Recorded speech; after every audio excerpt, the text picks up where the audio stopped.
La escalera al corazón de Dios. Escalón número 26. Lo que damos nunca nos hará falta. Una noche veía la película de los 3 pastorcitos a los que se le apareció la Virgen de Fátima. En una escena, la mamá de Lucía dijo una frase que me impactó. Lo que damos a los pobres nunca nos hará falta.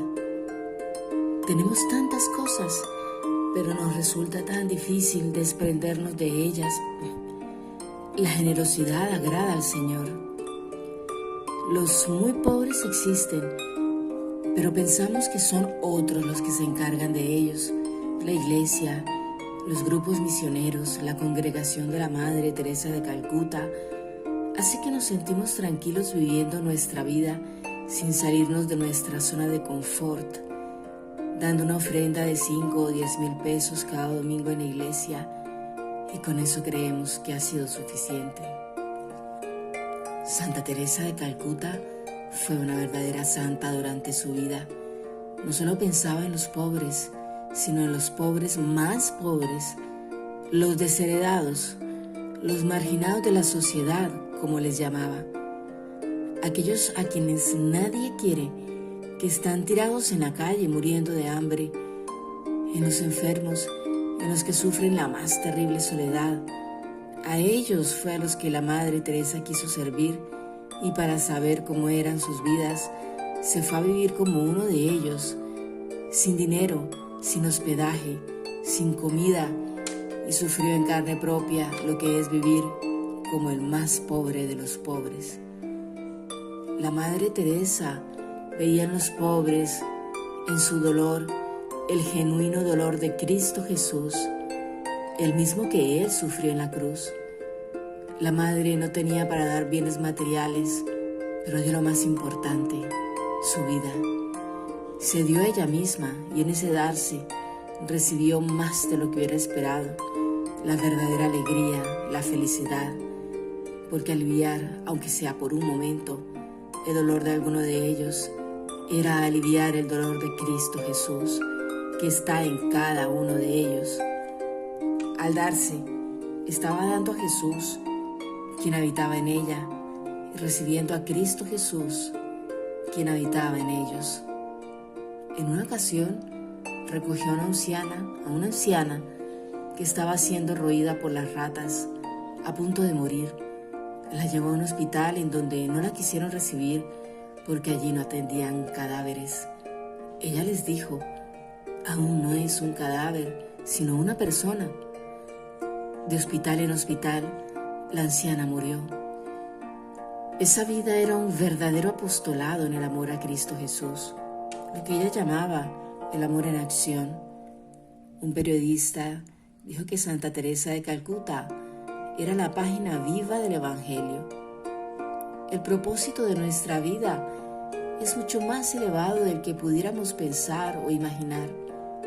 Es que nuestra vida tenga sentido, sea útil, no solo para nosotros, nuestra familia, sino para los otros, aquellos a quienes no le importan a nadie, pero nos pueden importar a nosotros.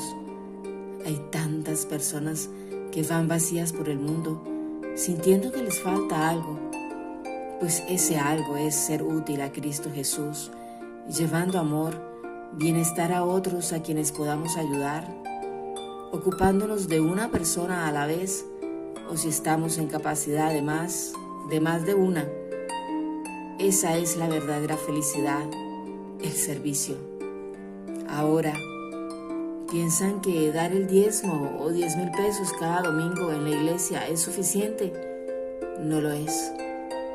El Señor nos quiere, nos necesita, tiene sed, necesidad de nuestro amor. ¿Pueden creer esto? No somos solo nosotros los que necesitamos al Señor, es el Señor el que necesita de nosotros para que lo atendamos, porque Él está en el rostro de cada persona que ignoramos. ¿Qué esperamos para saciar esta necesidad de amor que tiene el Señor por nosotros? Los dejo con esta reflexión, invitación, que cambiará nuestras vidas, llenará nuestro vacío nos hará felices en el servicio que lo que damos a otros. Nunca nos hará falta, mucho menos si es nuestra propia vida. Seamos apóstoles de Cristo Jesús. A esta escalera, a este peldaño, le hice un cuento. Se llama La determinada Agnes. Eran las 10 de la noche cuando Agnes abandonó el convento al que sirvió por muchos años como profesora.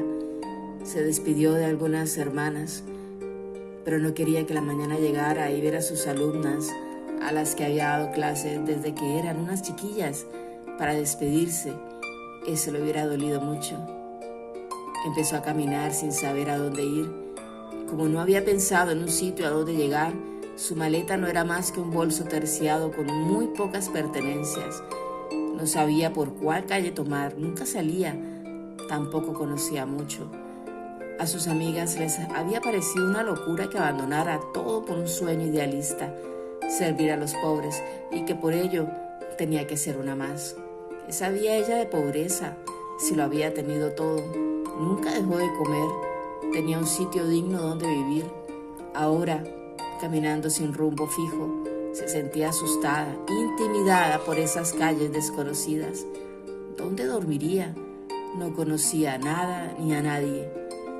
Caminó toda la noche. Prefirió hacerlo antes que dormirse recostada en la pared de un establecimiento o en un parque.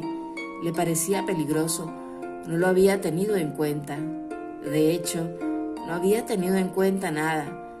Tuvo la tentación de devolverse, pero mientras caminaba le oraba al Señor que no fallara en su determinación. Al amanecer, se sentó en un negocio a desayunar un pan y un café. Llevaba poco dinero. Las calles de esa sobrepoblada ciudad comenzaron a atestarse de gente. Calcuta era una ciudad ruidosa, llena de personas ofreciendo sus mercancías por todas partes, gente pidiendo limosna y toldos que impedían caminar a los transeúntes. En uno de ellos compró un sencillo vestido, un sari, que usaban las mujeres de ese país, el suyo, el más pobre. Con esa compra le quedó poco dinero. Se sentía cansada, así que se metió a un café a ordenar sus ideas. En la entrada, a un lado del establecimiento, había una mujer de edad avanzada sentada en la acera, recostada sobre la pared, con un rostro desmadejado, que mostraba la resignación, la dureza de la vida. Para todo el que pasaba por allí era invisible. Le compró algo de comer y con eso agotó sus últimos recursos. Pidió prestado el directorio telefónico y encontró la dirección que buscaba, la sede del obispo de la ciudad. Caminó durante horas preguntando la dirección para llegar allí. Al llegar, mostró sus credenciales y le hicieron seguir. El señor obispo no se encontraba y pedir una cita era difícil. Con su determinación no se movería del lugar hasta hablar con él. Además, no tenía dónde ir. Al atardecer, entró el obispo a su oficina. Le había visto en su convento en una misa que celebró de la confirmación de algunos de sus estudiantes y había tenido la oportunidad de hablar con él. Le salió al paso y debió ver tanta desesperación en su rostro que la atendió enseguida. Le dijo después de una larga conversación que ya no pertenecía a ninguna congregación y que había muchas monjas consintiendo a los ricos. Ahora ella quería consentir a los pobres. El señor obispo se quedó sin palabras. Era tal su fuerza, determinación, que no pudo decirle que no. Le dijo: Madre Teresa de Lisieux, así es como se llama. No puedo ofrecerle mucho, pero tengo una casa que nos acaban de donar en un estado no muy habitable y en un barrio muy peligroso. Puedo dársela para que inicie su obra y darle el nombre de algunos benefactores que podrían ayudarla. Inicia desde cero, pero es todo lo que puedo ofrecerle. Los ojos de la Madre Teresa se iluminaron. Para ella era más que suficiente. después de caminar calles sin rumbo fijo, viviendo como cualquiera de los pobres a los que quería servir, lo que le ofrecía era un sueño. A su vez, le dio la dirección de un amigo que la recibiría mientras lograba acomodarse. El obispo no pudo evitar la curiosidad de preguntarle por qué había salido de su convento como una fugitiva en la noche y no se había regresado al verse tan desamparada. La Madre Teresa le contestó: cuando tomas la decisión de seguir a Cristo Jesús, del modo que quiero hacerlo yo, no puedes tener la tentación de regresar o no volverás a irte nunca. Gracias, Santa Teresa de Calcuta, por no regresar. Amén. Y que pasen el más bendecido de los días, cubiertos por el manto de la Santísima Virgen María.